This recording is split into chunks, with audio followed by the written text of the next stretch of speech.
saying we have to give back to society, we have to give back to society. And at the end of this meeting I stood up and said, I'm very sorry, I don't believe I have to give back anything to society because I have not been stealing anything from society. Says I gotta do another video on Nestle. I'm gonna put a PDF that's underneath in the links that you have to read. This is about resources. This is about Nestle and every other company robbing the Amazon. See, God gave all food and water. It was free. And these Israeli and Zionist Jew freaks are just taking it all. Once you read the Nestle water wars, the Michael Braverman, the water conspiracy, you're basically going to freak out because everybody and everything needs water. They're just stealing it. Well, if you watch the water conspiracy with Jesse Ventura and the interview with Alex Jones and Michael Braverman, you will see that the people taking the water is Bush and Order of the Garter. Order of the Garter is Queen of England and Garter is a snake. Her name is Gotha. The place where Jesus was killed is Gotha. The place where Illuminati was made is Gotha. The hill of Gotha is also called the place of the skull. That's why all the t-shirts have skulls, crosses, and swords. They hate Jesus. And I have another video at Brian is God 1 where the painting is called Gotha and it's got a demon underneath in the feces, Golgothan feces demon, and it's got a cross above. Well, this guy says that in Clintonville, Nestle, owned by Order of the Garter, that's where the booming has happened. As Nestle moved into Michigan to privatize our water for its own profit, it announced that there would be no adverse impact to the natural resources.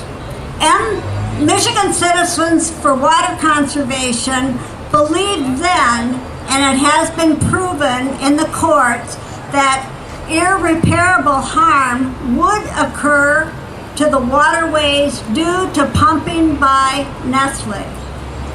Nestle came into Michigan 2 years before residents heard of the plan to withdraw 263 million gallons of spring water per year, divert it, bottle, and sell Nestle's brand, which is Ice Mountain, out of the watershed in Michigan.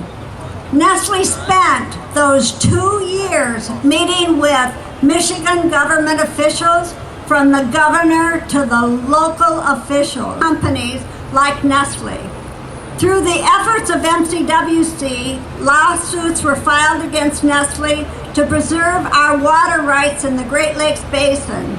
It is not reasonable for a large foreign corporation to take the water from the land in communities like Cascade Locks and other small towns. Water seems to go to whoever has the most money, and there are no incentives for conservation because the more water you take, the more money you make. Right. Nestle was cautioned by the trial judge that it proceeded at its own risk in building its plant. True to form, Nestle pushed ahead in its building of the plant and continued to threaten the possible loss of jobs as a way to strong-arm Michigan's governor and legislators. Nestle claimed to be a good neighbor company to our area, yet it continued to pump at high rates during a long period of low participation and lower recharge, even when there were dramatic impacts and damage to lakes, streams, and wetlands.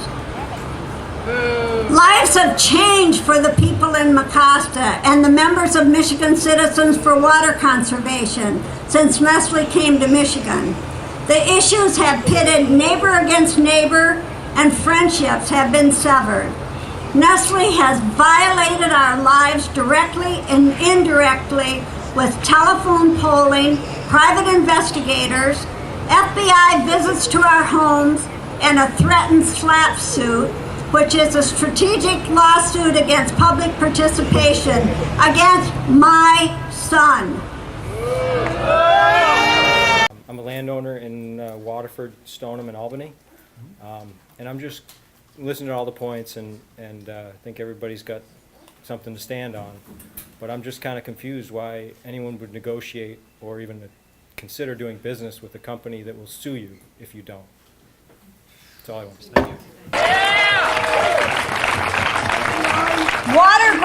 companies like Nestle undermines the interest of our sixth-generation residents who live on the lakes, streams, and the public that fishes, boats, swims, and enjoys our lakes and streams. The farmers who rely on our groundwater and industry, our economy, and the tourist industry that are so dependent on our water. Water is our heritage and our culture. It must be protected for future generations, not only in Michigan or here, but around the world.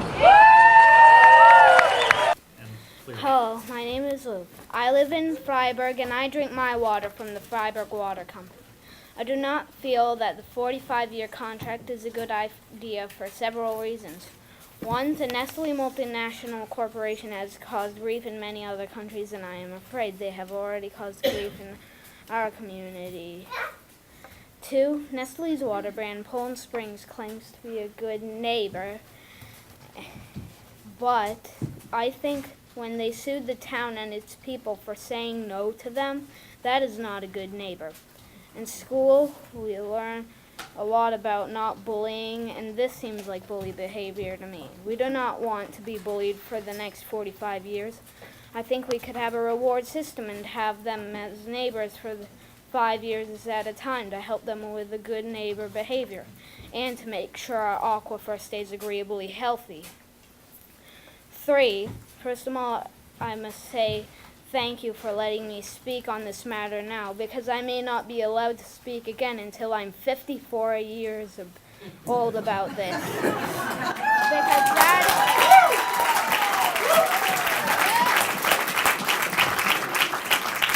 Because that is when the 45-year contract will be done. My children and grandchildren may not have a voice in this matter. I want them to be proud of me, so I am here to speak for them. Therefore, I must ask the Public Utilities Commissioners to please not let them take my community's water and pride. Do not support the 45-year contract. Please protect us. Thank you, Luke.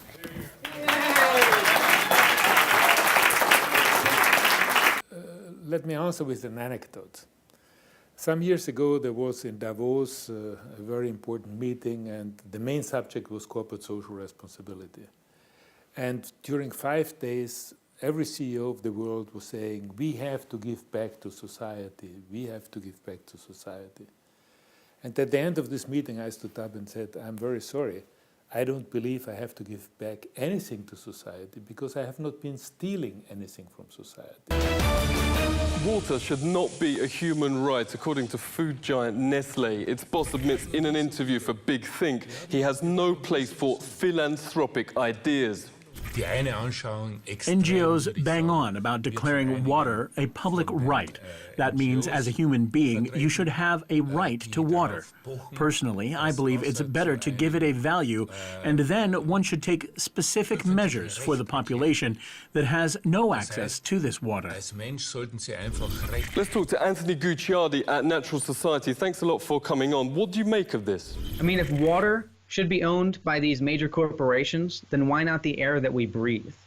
Why can't air be privatized then? Why can't every aspect of our lives be turned into corporate-owned profit?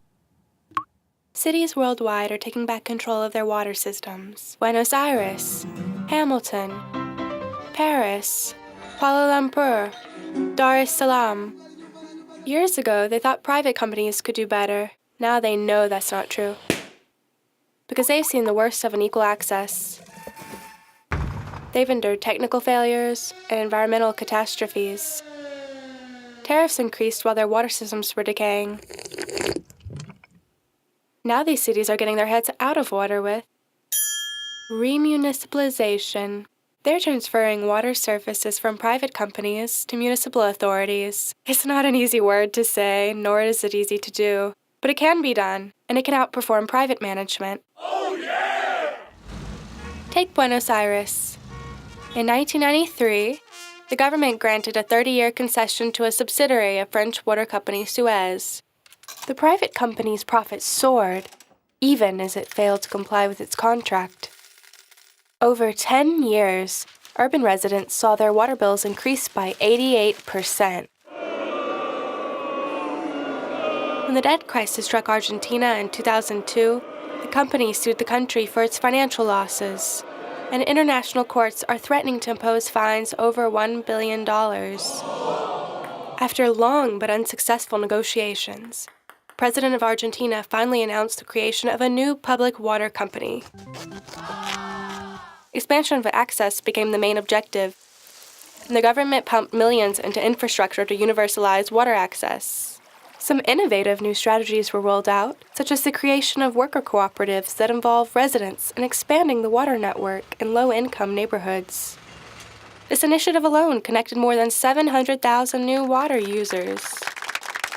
This new public utility is not perfect, however. It was set up in haste with little public debate, and monitoring is largely in executive hands. But it's a step in the right direction, and it now puts people ahead of profit. Or take Paris.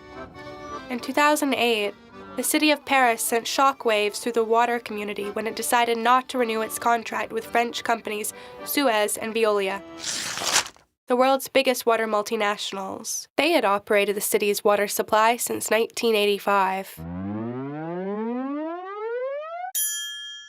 Several audits had revealed the company's excessive profits and other dubious schemes, enough to turn influential city officials into champions of public water.